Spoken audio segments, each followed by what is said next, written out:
Okay, so we talked about keeping your website up to date to let people know that there's a real person behind the website and that it's not just abandoned like so many other websites on the internet.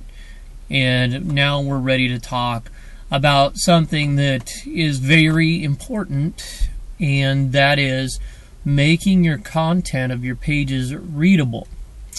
Reading is something that most people just don't like to do. So one of the principles of making things readable is make them easy to read. And making it easy to read consists of several parts. Number one, use a font that you can distinguish between characters very quickly. It's annoying to me when I go to a web page and they're using something like Comic Sans or some real scripted font that looks like cursive or something because they think it's cute.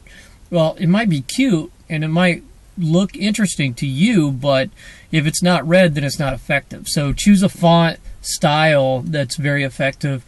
I like Georgia. I like Times New Roman, which is one of the reasons why that's the default on so many computers when it comes out of the box. I mean, for readability, I don't like the look of it. I like Arial is it a good font? Tahoma, any of those real basic fonts. And by the way, there are only something like 16 web-compatible fonts, so that means that fonts that will look the same on every computer that's on the web, regardless of which type of computer or software they have. And that's why there's a limited number of font selections in WebStarts, simply because the web hasn't caught up to all the different available fonts yet. There are some things that can be done that we'll be doing in the future to provide more fonts. But anyway, choose a font that's readable. I really like Georgia. That's one of my favorites. All the characters are easy to distinguish. The second thing is, don't make your text too small. If you make a 10-point or 10-pixel text that's very tiny, it's hard to read. Use 12 or 14, or bigger. Especially for your headlines, you really want those to be 20 points or more. 20-point fonts, you want the characters to be easy to read. The other thing is, use lots of white space. Don't ramble on. Short paragraphs, 1 to 3 sentences are really all the more that people can handle digesting at a time.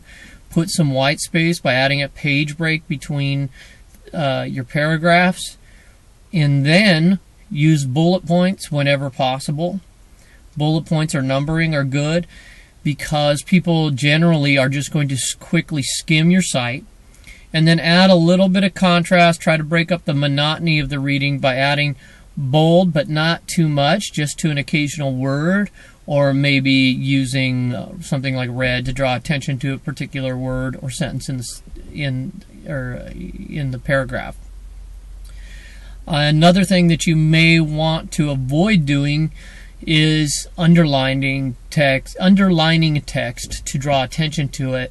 On the web, this is not a hot idea because anything with an underline inherently implies that it's a link, meaning it can be clicked on.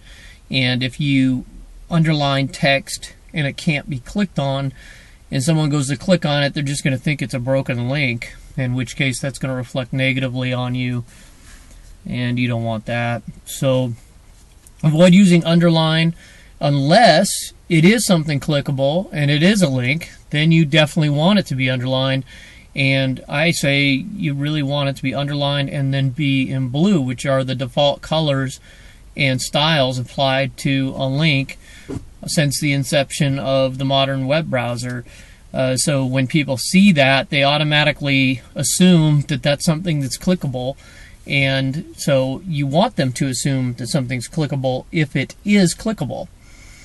And so having blue text with an underline is good in that situation. That brings me to another point. Try to avoid using the exact same color of blue text that is used by default in a web browser to indicate that something's a link, because just like you don't want people to assume something is a link just because it's underlined when it's actually not a link, the same applies with blue text. But in general, use black text, use like a dark charcoal gray style text if you want to make your text look a little softer and give a little bit more of a modern appearance.